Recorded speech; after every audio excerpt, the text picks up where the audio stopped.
요한계시록 12장 21장 1절로 27절 말씀입니다. 오늘 분량이 좀 많습니다. 오늘 다 끝내기 위해서 좀 서둘러서 가도록 하겠습니다. 자, 21장 1절로 27절, 다음 주면 우리 요한계시록이 끝납니다. 내년에 새벽 예배 때 한 번 더 다루어서 확실히 이 요한계시록을 우리 머릿속에 집어넣을 수 있도록 그렇게 할 예정입니다. 요한계시록 21장 1절로 27절 우리 한 절씩 교독해 올리겠습니다. 1절입니다. 또 내가 새 하늘과 새 땅을 보니 처음 하늘과 처음 땅이 없어졌고 바다도 다시 있지 않더라.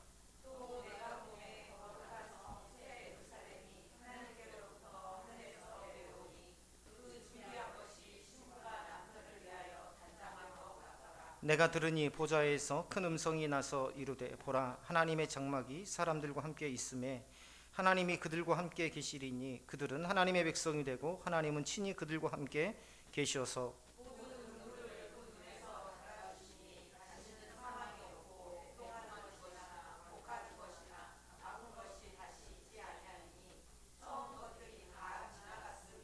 보좌에 앉으신 이가 이르시되 보라, 내가 만물을 새롭게 하노라 하시고 또 이르시되 이 말은 신실하고 참되니 기록하라 하시고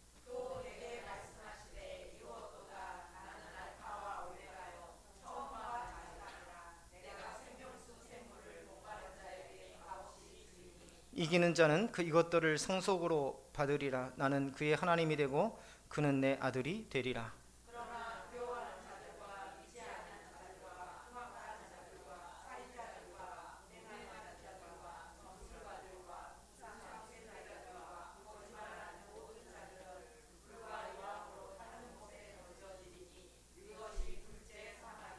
일곱 대접을 가지고 마지막 일곱 재앙을 담은 일곱 천사 중 하나가 나와서 내게 말하여 이르되 이리 오라, 내가 신부 곧 어린 양의 아내를 내게 보이리라 하고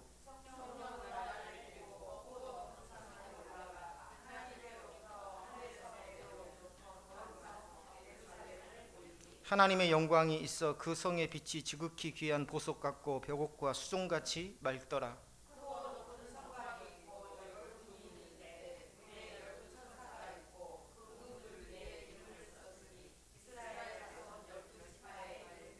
동쪽의 샘은 북쪽의 샘은 남쪽의 샘은 서쪽의 샘이니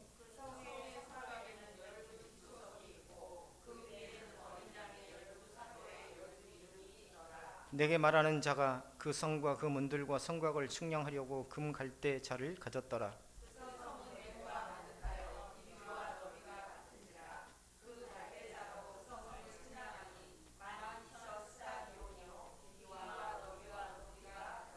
그 성곽을 측량함에 144 규빗이니 사람의 측량 곧 천사의 측량이라.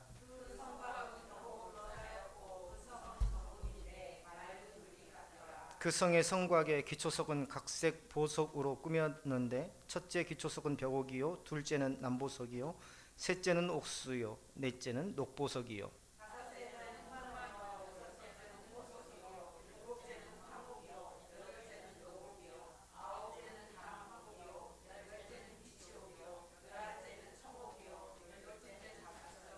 그 12문은 12진주니 각 문마다 한 개의 진주로 되어 있고 성의 길은 맑은 유리 같은 정금이더라.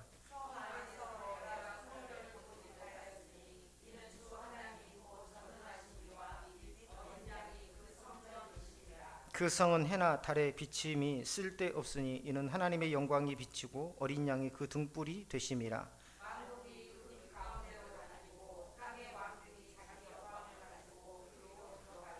낮에 성문들을 도무지 닫지 아니하리니 거기에는 밤이 없음이라.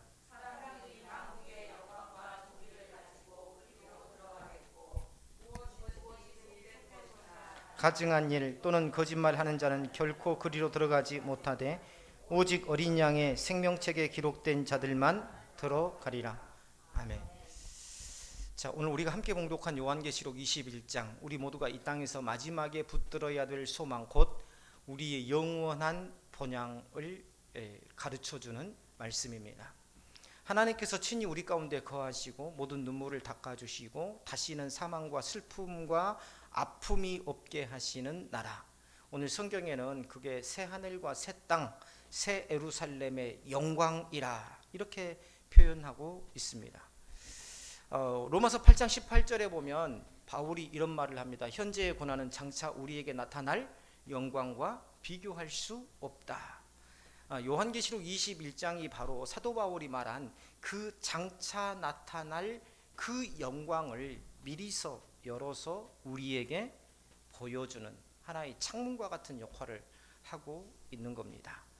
자, 모든 성도, 우리가 함께 맞이하게 될 영원한 본향, 새 하늘과 새 땅, 그리고 새 예루살렘의 이 영광, 우리가 이 땅에서 근심하거나 아프거나 또 우리가 낙심하거나 여러 가지 관계의 어려움, 경제적인 어려움, 이러한 모든 것들로 인해서 우리가 때로는 고통받고 힘든 그러한 삶을 더 이상 살지 않아도 되는, 모든 것들이 완벽하고 완전한 그러한 하나님의 나라에서 영원토록 산다라는 그 소망이 오늘 이 모든 환난들을 이기게 하더라.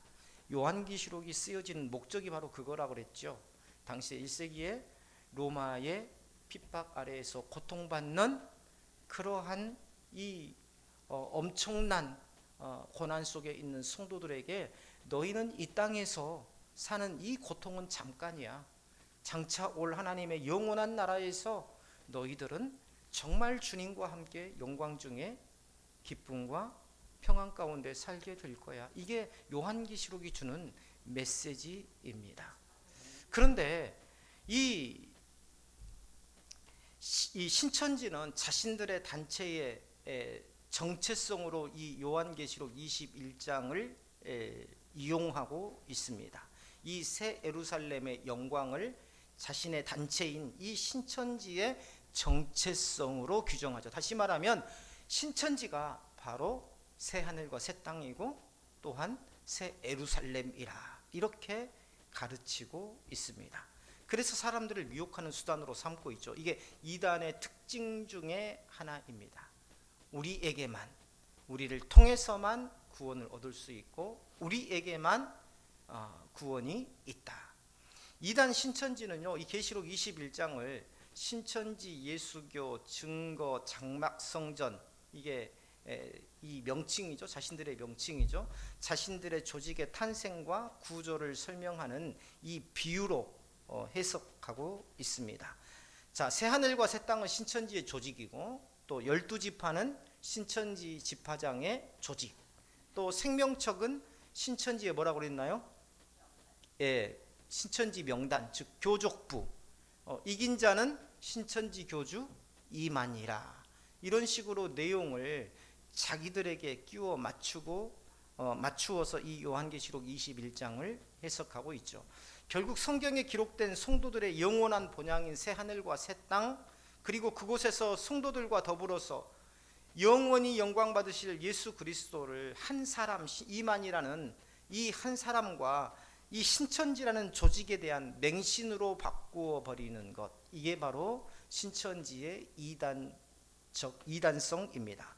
그래서 오늘 이 요한계시록 21장의 말씀을 읽고 바르게 이해하는 것, 우리의 소망과 예배의 대상이신 예수 그리스도라는 것을 분명히 하는 신앙의 정체성과 관련된 문제이기 때문에 굉장히 중요하다라고 할 수 있습니다. 자, 오늘 먼저 1절에 보면 새 하늘과 새 땅을 먼저 보여주죠. 그리고 또 1절 우리 다 같이 한번 읽어볼까요? 시작. 또 내가 새 하늘과 새 땅을 보니 처음 하늘과 처음 땅이 없어졌고 바다도 있지 않더라. 자, 정통교회에서는요, 이 구절을 20장에 나왔던 최후의 심판, 20장에서 최후의 심판이 언급됐잖아요. 최후의 심판 이후에 모든 피조물의 세계, 그러니까 죄 아래에 있던 모든 만물이 회복되고 모든 죄 아래에 있던 모든 것들이 다 심판받고 이제 다 죄가 없어졌어요. 그렇죠? 그래서 천군 천사와 함께 하늘의 모든 만물이 하나님 앞에 예배하며 찬송을 올리는 장면이 요한계시록 20장에서 기록되어 있지 않나요? 그렇죠? 그래서 이제 죄 아래에 있던 모든 만물이 회복되고 완전히 새롭게 갱신된 최종의 상태, 새롭게 갱신된 최종의 상태, 다시 말하면 새롭게 회복된, 완전히 새 창조된 그러한 최종의 상태가 바로 오늘 새 하늘과 새 땅이라는 이 표현으로 기록되어 있다라고 보고 있습니다.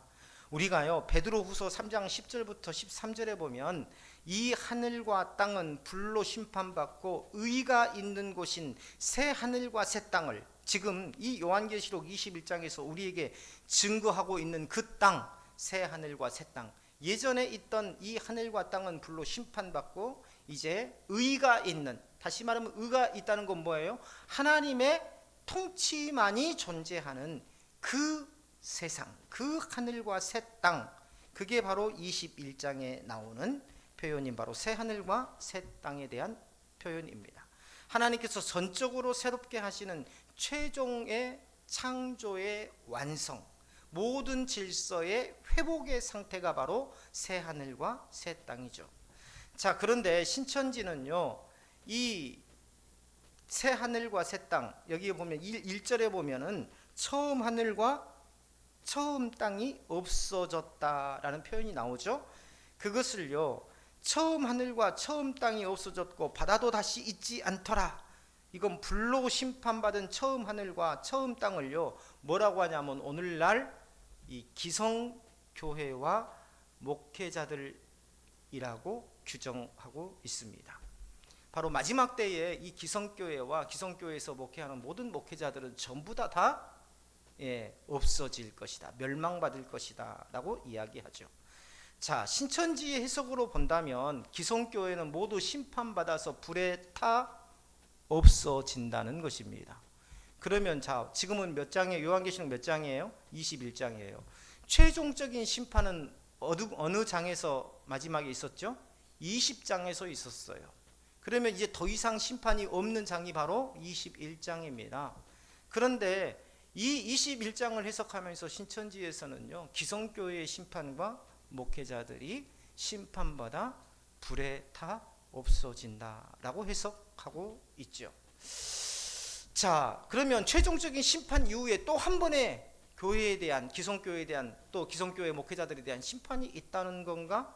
거기에 대해서는 답을 내놓지 못하고 있습니다.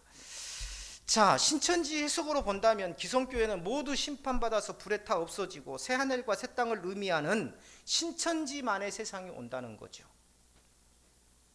자, 창세로부터 예정되고 기록된 하나님의 말씀인 성경이 오직 신천지만을 위해서 존재한다는 것인가요? 그렇죠.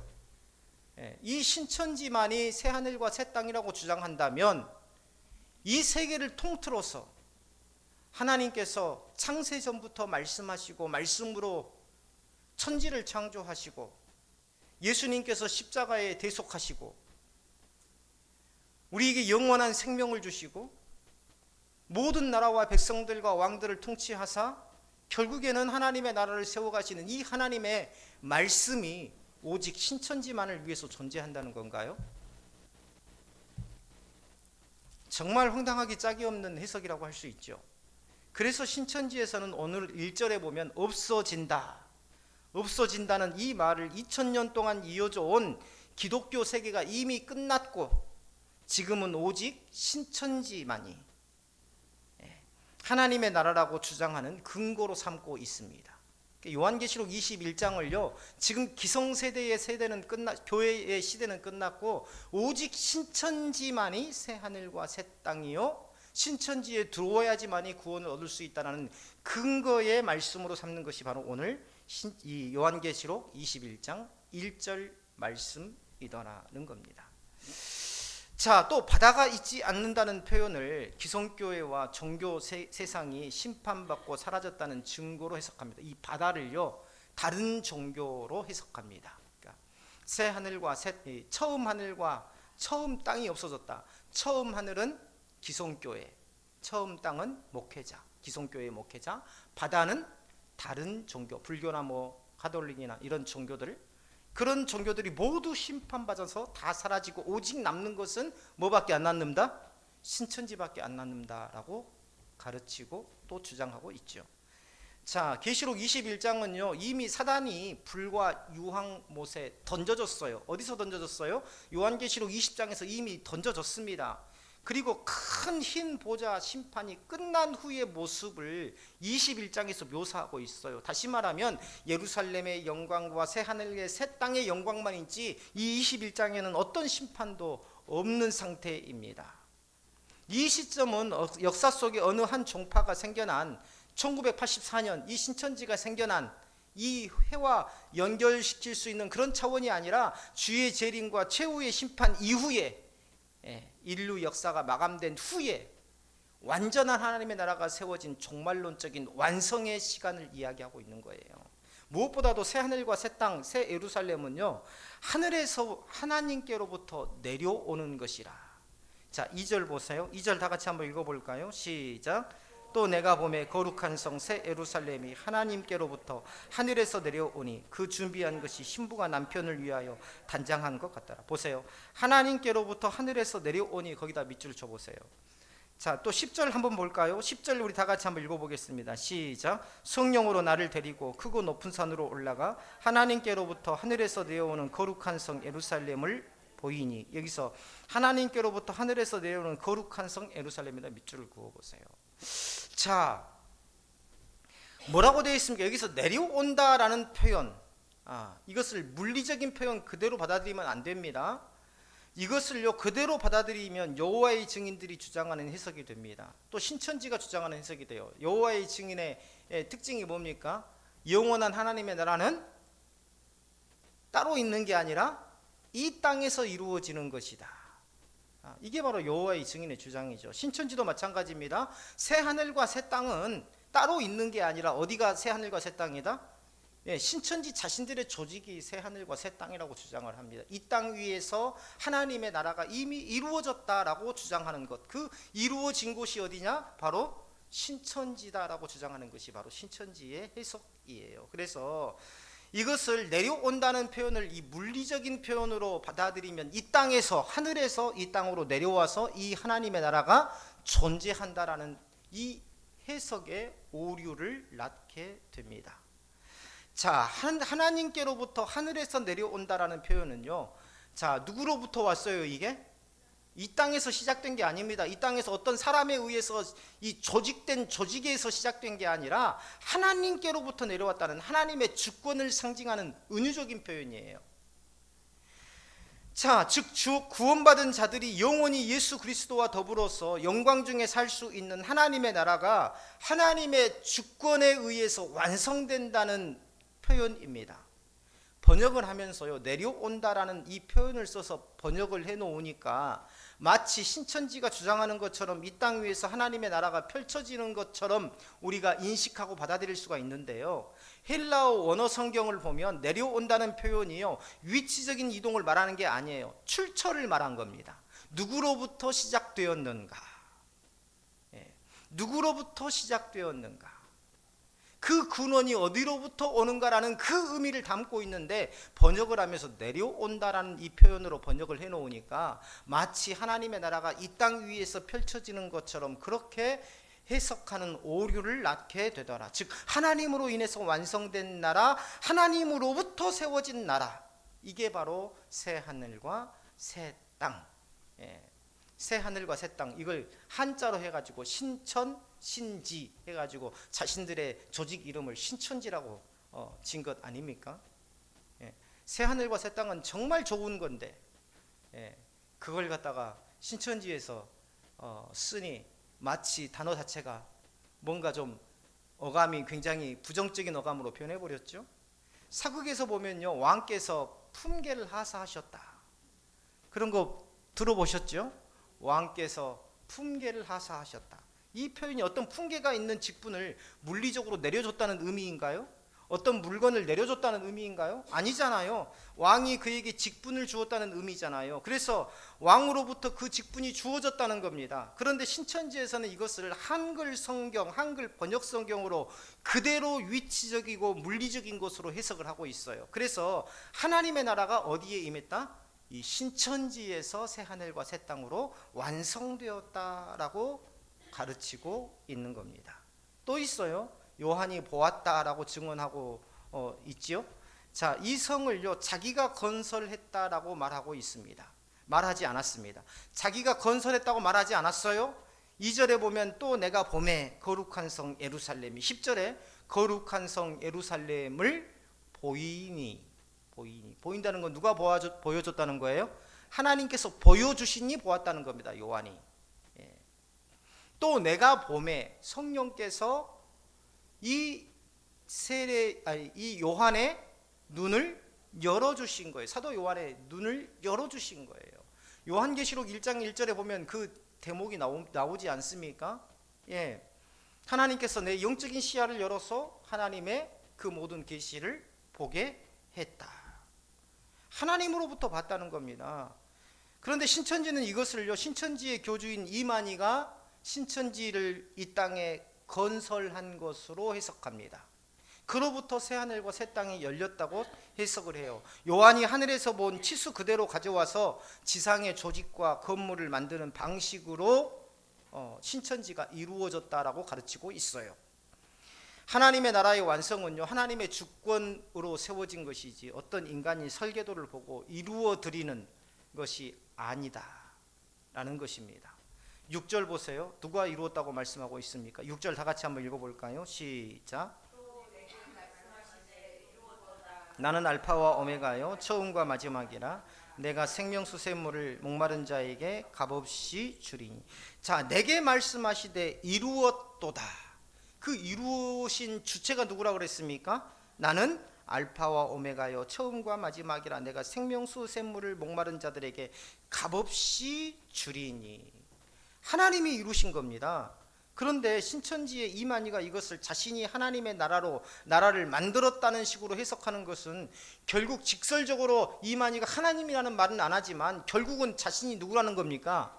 하나님이라는 그런 뉘앙스를 주고 있는 거. 이게 쇠뇌입니다. 일종의 쇠뇌.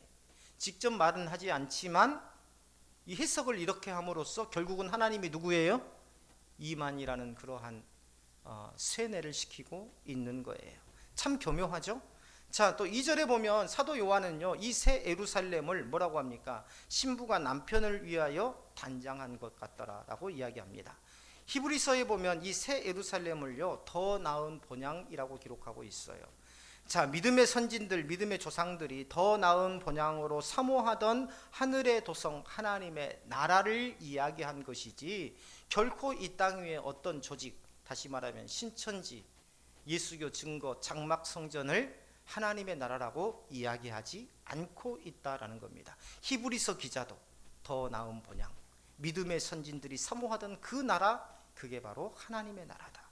요한복음 14장에 보면 예수님께서 뭐라고 하시냐면 내 아버지 집에 거할 곳이 많도다라고 말씀하세요. 내가 너희를 위하여 거처를 예비하러 간다라고 말씀하십니다. 기억나시죠? 자, 그게 바로 오늘 요한계시록 21장에서 말하는 새하늘과 새 땅을 말하는 겁니다. 마태복음 25장 34절에 보면 창세로부터 너희를 위하여 예비된 나라라. 그러면 창세 전부터 하나님께서 신천지의 주장에 의하면 신천지를 하나님의 나라로 정하시고 이 신천지를 새하늘과 새 땅으로 세우셨다는 이야기입니까? 정말 황당한 이야기죠. 이 도성의 주인은 예수 그리스도이시지 신천지 교주 이만희가 아니라는 거예요. 새 예루살렘의 신랑은 어린 양이에요. 어린 양은 누구를 가리킵니까? 예수 그리스도를 가리키죠. 참된 신부는 그의 피로 구속을 받은 보편적인 교회, 다시 말하면 지성교회를 이야기합니다. 몸된 교회. 그런데 신천지는 어린 양의 아내를 교주 이만희라고 하고요, 혹은 자기 조직인 신천지라고 합니다. 어린 양의 아내. 때로는요, 본문에 따라서는 요한계시록에 보면 재림 예수를 이만희로 한다든가, 또 보면은 뭡니까, 이긴 자를 또 이만희로 한다든가, 또 직접적으로 말은 하지 않지만 신천지를 통해서 그 계시를, 자신을 통해서 계시를 받았다라는 식으로 해석을 하면서 예수의 영이 자기에게 임했다라는, 그래서 이 요한계시록을 열어서 하나님께서 자기에게 주었다라는 식으로 해서 이 우회적으로 자신을 예수 그리스도라고 하지를 않나. 또 한편으로는 마치 하나님인 것처럼 자신을 증거하지 않나. 아무튼 각종 좋은 것은 다 자신에게로 다 이야기하고 있어요.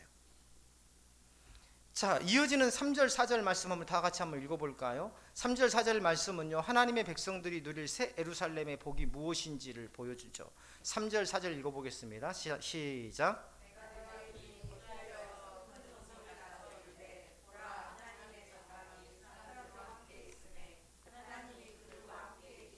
그들은 하나님의 백성이 되고 하나님은 친히 그들과 함께 계셔서 모든 눈물을 그 눈에서 닦아주시니 다시는 사망이 없고 애통하는 것이나 곡하는 것이나 아픈 것이 다시 있지 아니하리니 처음 것들이 다 지나갔음이로라.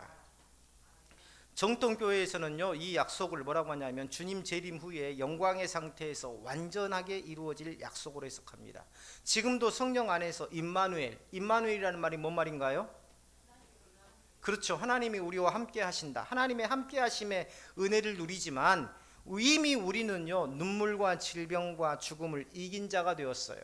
지금은 우리가 육체 가운데에 아프기도 하고 눈물을 흘리기도 하고, 저희 아버지가요, 이 밤새도록 한숨도 못 주무시고 이 통증 때문에 막 온몸을 벌벌 떨면서 진땀을 흘리면서 고통을 당하는 걸 보니까 그런 기도가 저절로 나가더라고요. 하나님, 빨리 고통이 없는 곳, 아픔이 없는 곳, 그곳으로 우리 아버지를 좀 데려가 다시 가주시라고. 그 기도가 저절로 나오더라고요. 지금은 있지만은요, 지금은 우리가 그 육체를 입고 있기 때문에 우리가 그 질병과 그 고통을 당하지만, 그러나 어때요? 우리는 이미 영원한 하나님의 나라에서 죽음도 없고 질병도 없고 눈물도 없는 그곳을 이미 우리는 약속받은 자가 되었죠. 자, 그래서 그날에는 죄와 사망의 권세가 완전히 제거되고 더 이상 죄를 지을 가능성조차 없는 완전한 거룩한 상태, 완전한 기쁨의 상태에 이르게 되더라는 겁니다. 주님의 재림과 함께 하나님의 나라가 완성되면 그렇게 된다는 거예요. 자, 그런데 신천지는 이 약속을요, 신천지 조직 안에서 이루어진 상태라고 말합니다. 여기서 차이를 이해해야 돼요. 기성교회에서는 어떻게 가르치냐면 우리는 이미 하나님의 나라를 받았어요. 그러나 그 하나님의 나라가 아직 임했어요? 임하지 않았어요? 아직 임하지는 않았어요. 이미와 아직 사이에 있다라고 가르칩니다. 개혁주의 신학에서는 해석을 그렇게 합니다. 하나님의 나라는 이미 받은 것이나 약속 안에서 이미 받은 거예요. 그러나 실제로는 아직 어때요? 이루어지지 않았다. 그래서 이미와 아직 사이에 있다. 그런데 신천지에서는요, 이미 이루어졌다. 어디를 통해서? 신천지를 통해서 이루어진 상태라고 주장을 합니다. 신천지에서는요, 하나님의 장막이 신천지에 이미 임했고 재림 예수께서 주 안에서 죽은 자들을 데리고 신천지 안에 머문다라고 주장합니다. 지난번에 해석 기억하시죠? 자, 이만희의 육체 가운데 누구의 영이 임했다? 그리스도의 영이라고 하면 정확하지 않습니다. 재림 예수의 영이 임했다. 다시 말하면, 바꿔 말하면 결국은 이만희가 재림 예수라 그 말이에요. 그래서 신천지 안에서 구원받은 모든 백성들을 데리고 신천지 안에 지금 머물고 있다. 이게 신천지 주장입니다. 그래서 직접적으로 신천지 이만희를요, 재림 예수라고 직접적으로 언급하지는 않아요. 그러나 계속 해석을 이런 식으로 하면서 이만희가 재림 예수구나, 이만희가 하나님이구나라는 것을 계속 세뇌를 시키는 거예요.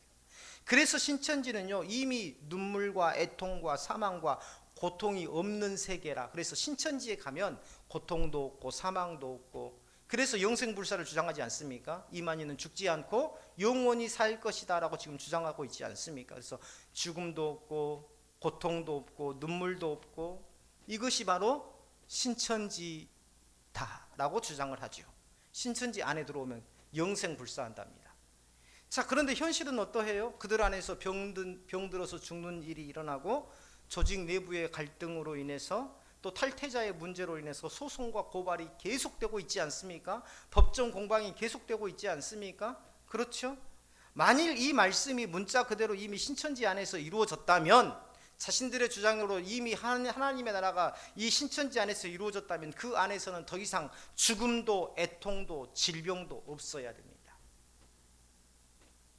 얼마 전에 코로나 사태 때 있었던 그 코로나에 관한 그 문제도 있어야 돼요? 없어야 돼요?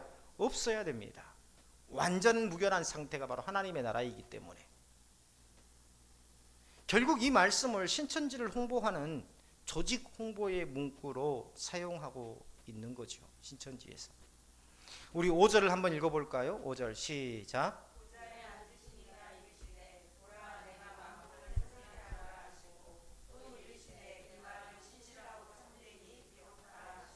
자, 이 말씀 하나님께서 이 피조물, 모든 만물을 죄와 사망에서 완전히 해방시키는 최종적인 회복, 다시 말하면 내가 죄와 사망에서 완전히 회복되어서 완전 무결한 상태, 성경의 표현을 빌리자면 완전히 거룩해진 상태, 더 표현을 빌리자면 완전히 영광스러운 상태가 되었다라는 것을 이야기하고 있는 겁니다. 보세요. 보좌에 앉으신 이가 이르시되 내가 만물을 새롭게 하노라.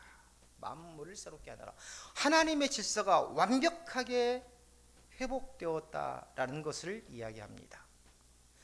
자, 로마서 8장에서요.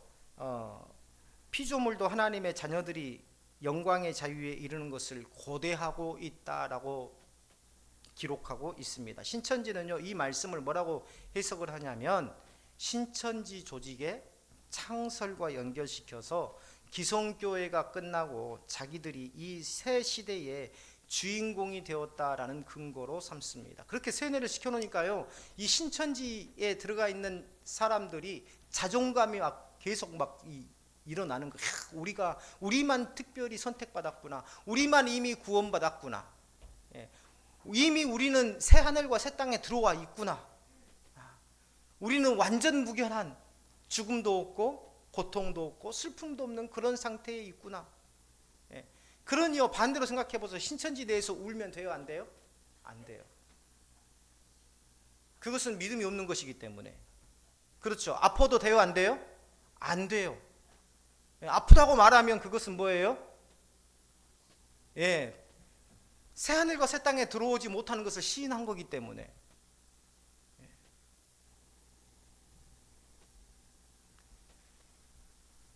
자, 이 말은 신실하고 참되니 기록하라. 사도 요한 시대의 모든 교회, 그리고 이 시대의 모든 성도들이 확실한 소망을 붙들도록 하기 위함입니다. 기록한다는 건 뭐예요?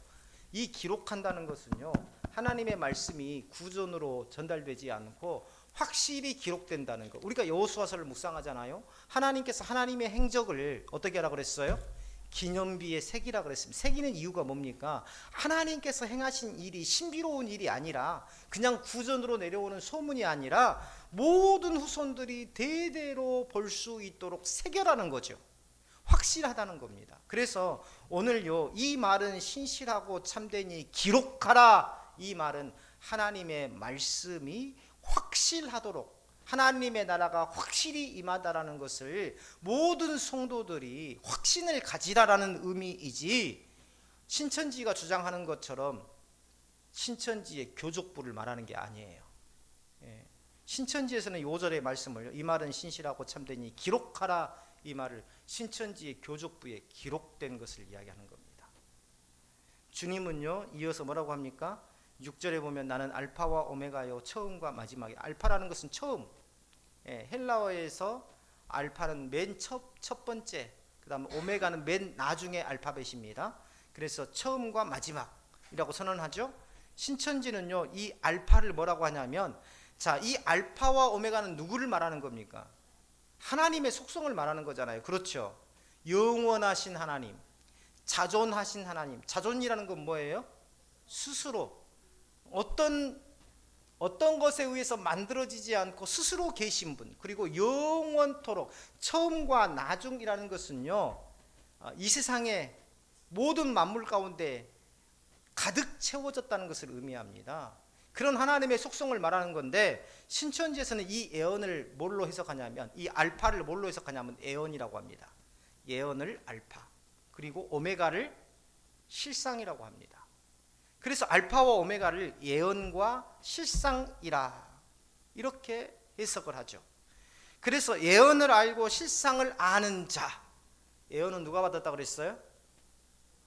이만희가 어떻게 받았다 그랬죠? 재림 예수의 영이 자기에게 임해서 자기가 이 예언의 말씀을 받아서 먹었다고 했어요. 그래서 이 예언을 아는 자는 오직 이만이고, 이것을 실상으로, 이 현실에서 실상으로 만들어가는 자도 이만이고, 그래서 신천지 교주 이만희만이 바로 이 알파와 오메가의 뜻을 안다라고 주장합니다. 결국 말하면 뭐냐면 신천지 이만희만이 알파와 오메가라는 말이에요. 결국은 뭡니까? 하나님이라는 표현은 안 쓰지만 결국은 신천지 이만희가 누구라는 겁니까? 하나님이라는 거죠. 그래서 성경에는요, 그러나 성경에서는 알파와 오메가는 하나님의 자존성, 영원성, 그리고 시작과 끝을 주관하시는 하나님의 절대 주권을 가리키는 칭호지. 절대 이게 어떤 개인의 정체성을 말하는 게 아니다. 예언과 실상이라는 구조 자체가 문제라기보다는요, 그것을 자기 단체가 가진 비밀한 실상 지식으로 포장해서, 예언과 실상은 오늘날에도 우리 기성교회도 있지 않습니까? 하나님의 말씀은 뭐예요? 예언의 말씀이 곧 뭐예요? 예언의 말씀이 곧 뭐예요? 우리 개혁주의에서 말하는 예언의 말씀의 정체성이 무엇인지를 정확하게 알아야 됩니다.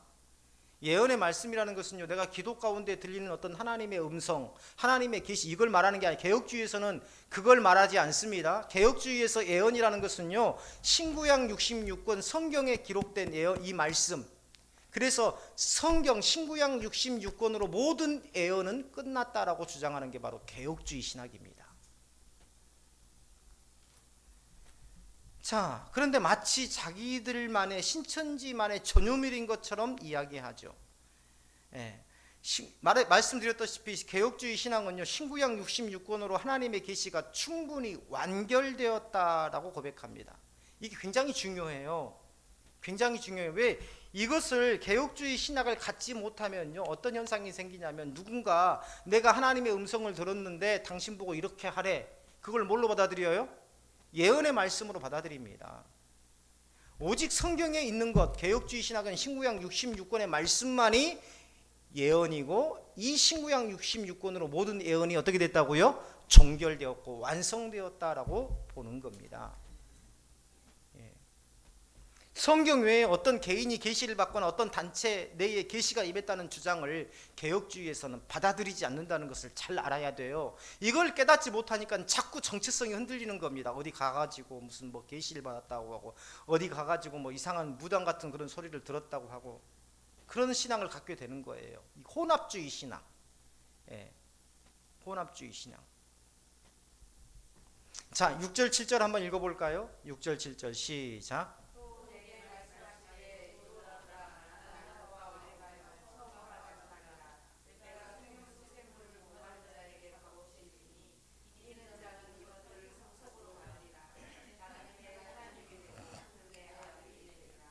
자, 정통교회에서는 이 말씀을요, 복음 안에서 그리스도를 갈망하는 모든 자에게 주시는 은혜의 약속으로 이해합니다. 그렇죠? 복음이라는 건 뭐예요? 예수 그리스도께서 십자가에 피 흘리신 것을, 그 보혈의 값을 어때요? 우리는 대가를 치렀나요? 믿기만 하고 값없이 받았어요. 하나님의 은혜를 상징합니다. 생명수는 성령 안에서 주어지는 영생의 생수고 하나님의 말씀이며 또한 그리스도의 자신이죠. 값없이 주신다는 것은 이 은혜가 어떤 인간 조직 내의 헌금이나 등록 여부와 상관없이 오직 믿음으로 말미암아 은혜를 주신다, 구원의 은혜를 주신다는 뜻입니다. 그런데 신천지에서는요, 생명수 샘물을 값없이 준다는 말씀을 어떻게 해석하냐면요, 생명수 샘물이라는 것은 이 말씀을 가르치는 것, 특히 요한계시록을 가르치는 것.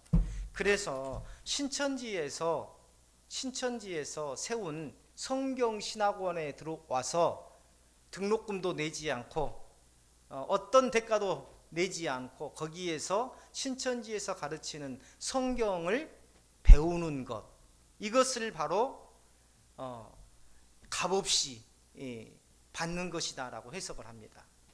그래서 신천지에서는요, 정통교회의 신학교를 뭐라고 하냐면, 참 하나님의 말씀을 가르치는 곳은 돈도 받지 않고 무료로 가르치는 곳이다, 이렇게 가르쳐요. 그래서 정통교회 신학교는 전부 다 돈 받고 가르치잖아요. 그렇죠? 등록금 받고 가르치잖아요. 이게 다 가짜라는 겁니다. 자기들만 무료 성경 신학원, 그래서 무료라는 말을 강조를 해요. 그래서 값없이. 예. 그리고 이기는 자를 사단의 무리와 싸워 이긴 신천지 교주 이만희 한 사람으로 한정시키면서 그에게만이 뭘 얻을 수 있다? 생명수를 얻을 수 있다. 예. 그러니요, 이만희가 얼마나 신격화되어 있어요. 이만희만이 재림 예수의 영을 가지고 있고, 이만희를 통해서 신천 신지가 이루어지고, 예, 이만희에게 생명수가 나오고, 이렇게 되면 생명수의 근원은요 어디입니까? 우리 개혁주의에서 말하는 그 생명수의 근원은 말씀입니다. 하나님의 말씀. 예, 말씀의 본체이신 예수 그리스도가 생명의 근원이에요. 그런데 신천지에서 말하는 생명의 근원은 누가 되는 겁니까? 결국은 이만희가 되는 거예요. 예. 자, 우리 이기는 자를 확실히 정리하고 넘어갈까요? 이기는 자. 자, 성경은요 이기는 자를 사도 요한이 말한 대로 세상을 믿음으로 이긴 모든 성도들로 이야기합니다. 신천지에서는 이기는 자를 누구라고 이야기해요? 오직 이만희라고 이야기합니다. 그런데요 성경은요 모든 성도들을 이긴 자라고 이야기합니다. 자, 볼까요? 요한 1서 5장 4절로 5절입니다. 우리 중요한 곳이니까 한번 찾아보고 넘어갈게요. 요한 1서 5장 4절로 5절. 자, 누가 한번 읽어 주실래요?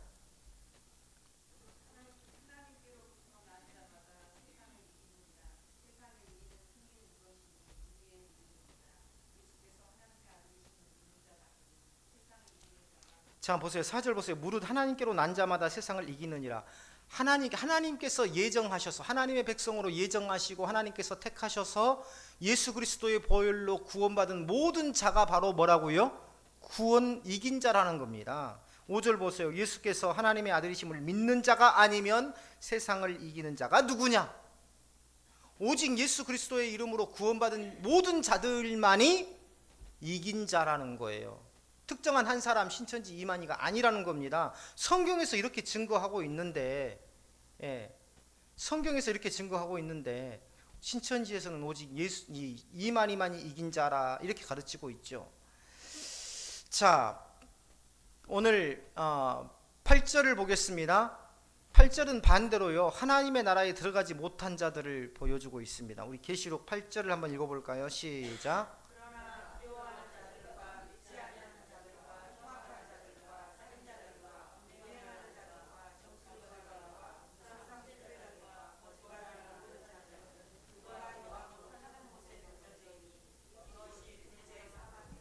자, 정통교회에서는 이걸요 믿음 없이 하나님을 대적하고 회개를 거부한 자들, 특히 우상 숭배와 거짓 복음으로 사람들을 미혹한 자들에게 주어질 무서운 경고라고 이야기합니다.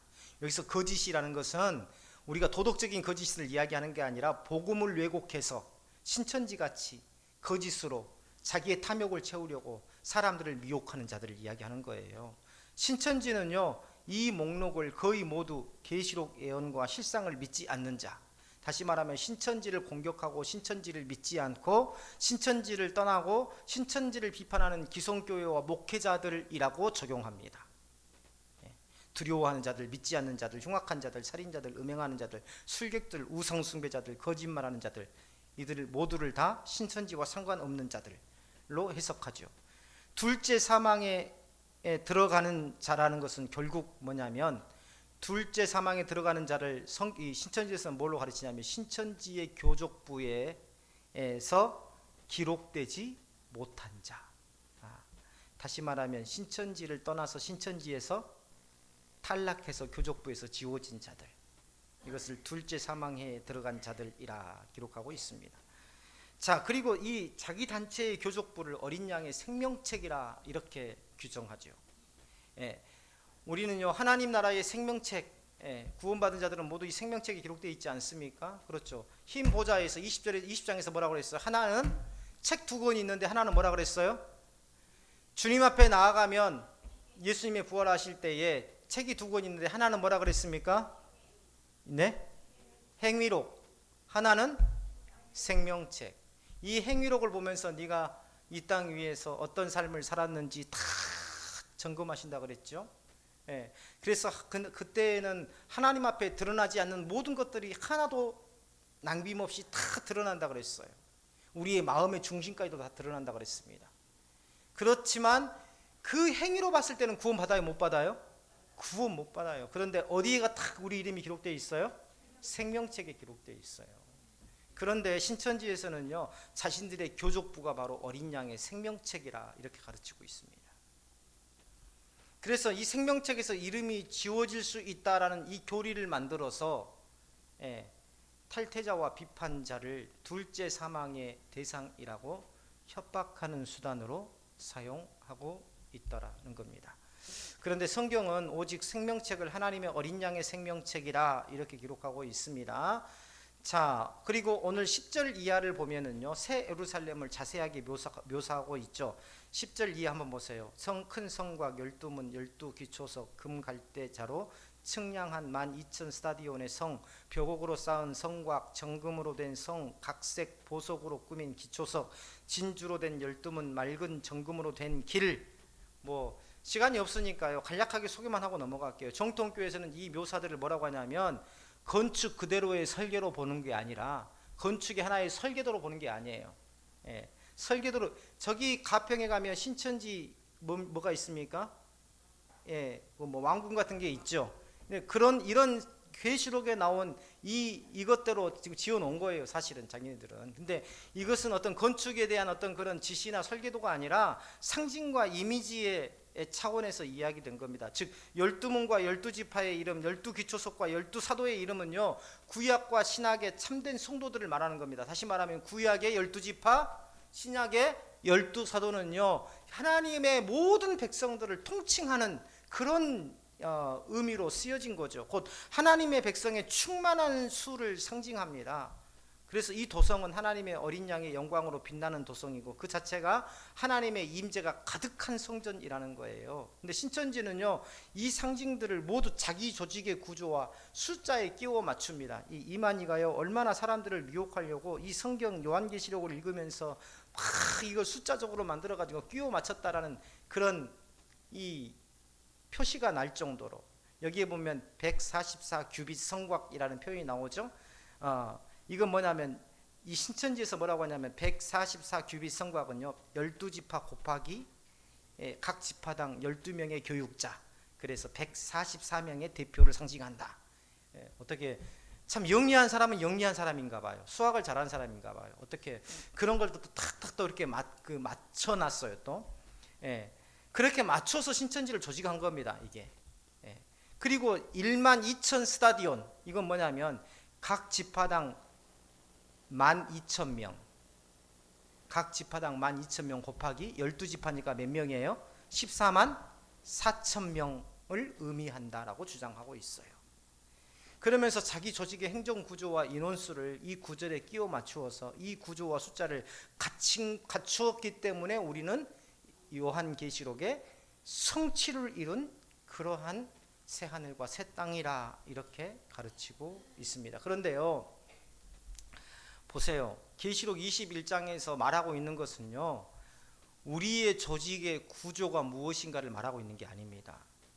우리의 구조가, 우리의 조직이 어떻게 만들어졌는가, 성경에 합당하게, 이 숫자에 합당하게 이 정확한 측량에 의해서 만들어졌는가, 이게 아니에요. 성경에서 요한계시록 21장에서 말하는 건 뭐냐면 하나님과 어린 양의 영광이 충만한 도성에, 하나님과 어린 양의 이 영광이 충만한 이 하나님의 도성에 누가 들어가 있는가에 초점이 맞춰져 있어요.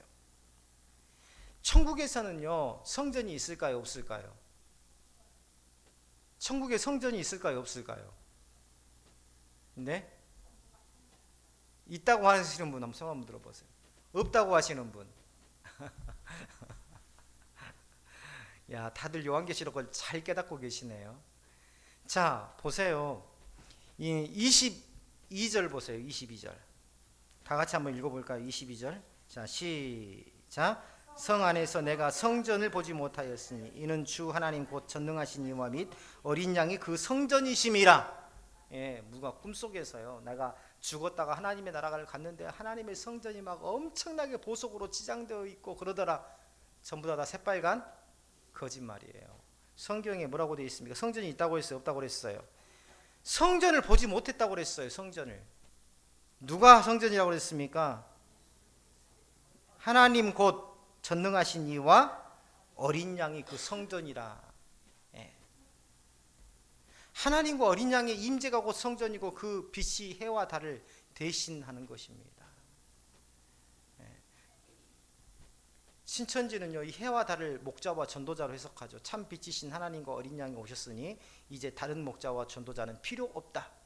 다시 말하면 참 목자와 이 해와 달 목자와 전도자로 해석하는데 그 목자가 누구예요? 신천지 이만희. 전도자가 누구예요? 신천지 이만희. 자기가 해와 달이래요.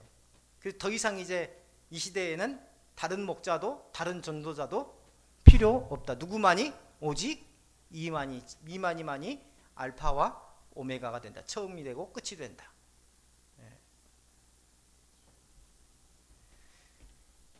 그 논리대로 하면 신천지 안에서는 더 이상 누구도 자신을 택한 목자, 보혜사, 대언자로 내세울 수 없어야 됩니다. 그런데 신천지에서는 여전히 한 사람 이만희를 절대적인 중보자, 이긴 자, 대언자로 세우고 있죠.